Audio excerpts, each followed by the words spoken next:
Noong unang panahon, sa isang malayong baryo na napapaligiran ng makakapal na kagubatan, may nakatirang dalawang magkaibigang sina Megan at Estela.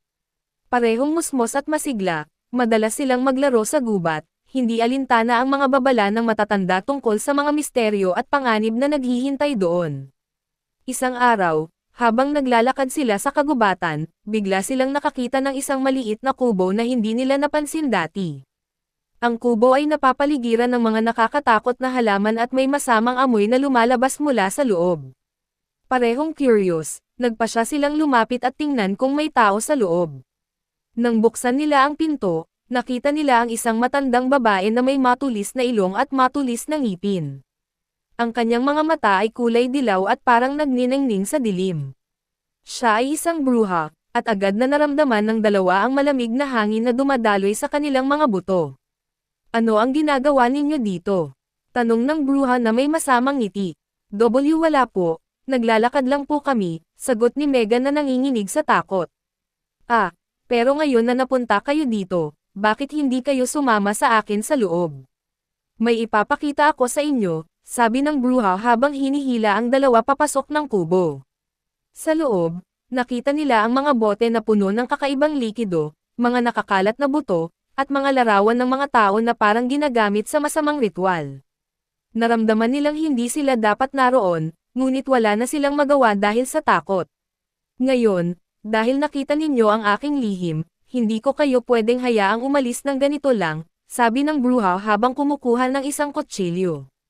Biglang may tumunog na malakas na sigaw mula sa labas. Megan, Estela, nasaan kayo? Ito ang boses ng kanilang mga magulang na naghahanap sa kanila. Sa takot, sinubukan ng bruha na itago ang dalawa, ngunit nagawa nilang sumigaw at tumakbo palayo.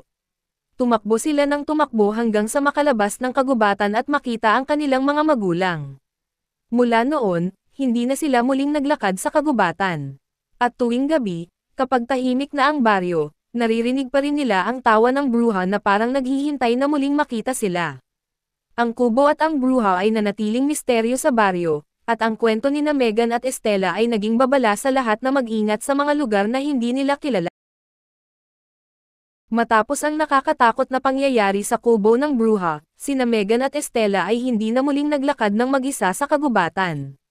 Ngunit kahit na sila ay ligtas na sa kanilang mga tahanan, hindi nila maalis sa kanilang isipan ang mga pangyayari noong araw na iyon. Parang may kumakalabit sa kanilang mga isipan tuwing gabi, at madalas silang magising sa gitna ng dilim na natatakot at pawisan. Isang gabi, habang si Megan ay natutulog, bigla siyang nagising dahil sa isang malakas na tunog na parang may kumakatok sa bintana niya. Nanginginig, tumingin siya sa labas at nakita ang isang anino na parang nakabantay sa kanya. Ang anino ay may mga matang kulay dilaw na nagniningning sa dilim, hindi iyon ordinaryong hayop. Agad niyang natanto na ito ay ang bruha. Estela, Estela, gising ka, sigaw ni Megan habang tumatakbo papunta sa kwarto ng kaibigan. Parehong natakot, nagpasya silang tumakbo sa kwarto ng kanilang mga magulang. Ngunit bago pa man sila makalabas ng pinto, narinig nila ang malakas na tawa ng bruha na parang nasa loob na mismo ng bahay. Hindi kayo makakatakas sa akin. Boses ng bruha ang narinig nila, na parang kumakalusko sa mga dingding. Sa takot, sinubukan nilang itago ang sarili sa ilalim ng kama, ngunit biglang nagliwanag ang silid at lumitaw ang bruha sa harap nila. Ang kanyang mga kamay ay puno ng mga mahika, at ang kanyang mga mata ay puno ng galit. Bakit ninyo ako iniwasan? Gusto ko lang naman kayong tulungan, sabi ng bruha na may nakakatakot na ngiti. Gusto ko kayong gawing aking mga alaga. Ngunit bago pa man magawa ng bruha ang anuman, biglang may tumunog na malakas na kulog at ang buong bahay ay nanginginig. Isang matinding liwanag ang sumilip sa bintana, at ang bruha ay napasigaw ng matinding sakit. Parang may mas malakas na puwersa ang sumaklol sa dalawa. Lumabas sa liwanag ang isang matandang lalaki na may baston. Siya ay isang albularyo na matagal nang nagbabantay sa baryo laban sa masasamang espiritu.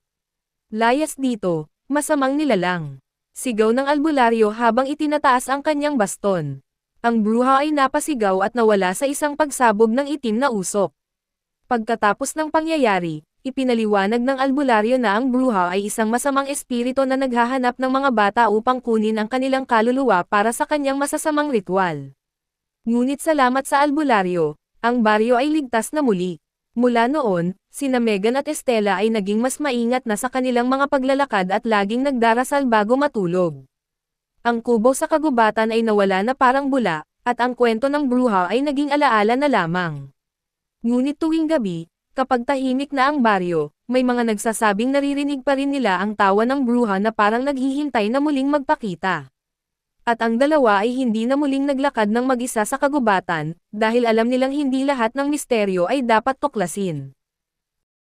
Matapos ang pangyayari sa bahay ni Megan at Estela, ang buong baryo ay nagkaisa na huwag nang maglakad ng mag-isa sa kagubatan, lalo na sa gabi. Ang albularyo ay nagbigay ng mga anting-anting at agimat sa mga pamilya upang protektahan sila laban sa masasamang espiritu. Ngunit kahit naligtas na ang baryo, ang takot at alaala ng bruha ay nanatili sa puso ng lahat. Isang araw, habang naglilinis si Megan ng kanilang bodega, natagpuan niya ang isang lumang libro na puno ng mga simbolo at ritual. Sa gitna ng libro ay may larawan ng bruha na kanilang nakita sa kubo. Nagulat siya at agad itong ipinakita kay Estela. "Tingnan mo ito, Estela. Parang may kinalaman ito sa bruha," sabi ni Megan na nanginginig. Pagbuklat nila sa libro, natuklasan nila na ang bruha ay dating isang mabuting albularyo na nagtanggol sa baryo laban sa masasamang espiritu. Ngunit dahil sa labis na kapangyarihan at kasakiman, siya ay nalinlang ng masasamang espiritu at naging isang bruha. Ang tanging paraan upang tuluyang mapalaya ang kanyang kaluluwa ay sa pamamagitan ng isang ritual na dapat gawin sa mismong kubo kung saan siya nanirahan. Nagpasya sina Megan at Estela na kausapin ang albularyo ng baryo. Ipinakita nila ang libro at sinabi ang kanilang natuklasan. Ang albularyo ay nagulat ngunit sumang-ayon na tulungan sila sa ritual. Sa huling gabi ng buwan, sama-sama silang nagtungo sa kagubatan. Dala-dala nila ang mga kailangan para sa ritual, kandila, mga halamang gamot, at ang lumang libro. Nang makarating sila sa kubo, agad nilang sinimulan ang ritual. Ang albularyo ay nagdasal habang sina Megan at Estela ay naglagay ng mga halamang gamot sa paligid ng kubo.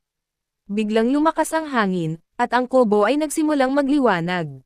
Ang anino ng bruha ay lumitaw, ngunit sa halip na masama, ang kanyang mukha ay puno ng kalungkutan. "Salamat sa inyo, bulong ng bruha. Naligtas ninyo ang aking kaluluwa." Sa isang kisap mata, ang kubo ay nawala, at ang kagubatan ay naging tahimik na muli. Ang bruha ay tuluyang nawala, at ang kanyang kaluluwa ay napalaya mula sa pagkakagapos ng masasamang espiritu. Mula noon, ang baryo ay naging mas mapayapa, at ang kwento ng bruha ay naging aral sa lahat na ang kapangyarihan at kasakiman ay maaaring magdulot ng kapahamakan. Sina Megan at Estela ay naging mas matatag at mas maingat sa kanilang mga desisyon, at ang kanilang pagkakaibigan ay lalong tumibay. At tuwing gabi, kapag tahimik na ang baryo, wala nang naririnig na tawa ng bruha. Matapos ang matagumpay na ritual na nagpalaya sa kaluluwa ng bruha, ang buhay sa baryo ay unti-unting bumalik sa normal. Ang kagubatan, na dating puno ng takot at misteryo, ay naging ligtas na puntahan muli. Ang mga tao ay nagkaroon ng bagong pagtitiwala sa kanilang kapaligiran, at ang kwento ni Megan at Estela ay naging inspirasyon sa lahat. Ngunit hindi lahat ay naging ganap na mapayapa. Isang gabi, habang si Megan ay naghahanda para matulog, may narinig siyang mahinang boses na tumatawag sa kanya mula sa labas ng bahay. "Megan, Megan," parang bulong ng hangin. Nanginginig, tumingin siya sa bintana at nakita ang isang mahinang liwanag na parang nag-aanyaya sa kanya. "Estela, naririnig mo ba iyon?" Tanong ni Megan sa kanyang kaibigan na kasama niya sa kwarto. "Oo, naririnig ko rin," sagot ni Estela na puno ng takot. "Pero huwag tayong lalabas, baka may masamang mangyari." Ngunit ang boses ay patuloy na tumatawag, at parang may kumakaladkad sa labas ng bahay. Parehong nagpasya ang dalawa na huwag pansinin ito at manatili sa loob. Ngunit sa paglipas ng mga araw, ang boses ay lalong tumindi, at ang liwanag ay lalong lumakas. Isang araw, nagpasya silang kausapin muli ang albularyo. Ipinakita nila ang lumang libro at sinabi ang mga bagong pangyayari. Ang albularyo ay nag-isip ng malalim at sinabi, "Maaaring hindi pa tapos ang lahat. Ang ritual na ginawa natin ay nagpalaya sa kaluluwa ng bruha, ngunit maaaring may iba pang masamang espiritu na nananatili sa kagubatan. Nagpa siya ang albularyo na magsagawa ng isang mas malakas na ritual upang tuluyang linisin ang kagubatan.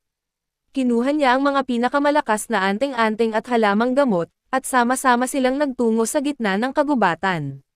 Sa gitna ng kagubatan, naglagay ang albularyo ng mga kandila at halamang gamot sa isang bilog. Sinimulan niya ang ritual, habang sina Megan at Estela ay nagdasal ng tame time. Biglang lumakas ang hangin, at ang mga puno ay parang nagsisigaw. Ang liwanag ay sumilay sa gitna ng bilog, at ang mga anino ng masasamang espiritu ay lumitaw. Layas kayo sa lugar na ito. Hindi kayo welcome dito. Sigaw ng albularyo habang itinataas ang kanyang baston. Ang mga espiritu ay napasigaw at nawala sa isang pagsabog ng liwanag. Pagkatapos ng ritual, ang kagubatan ay naging tahimik na muli.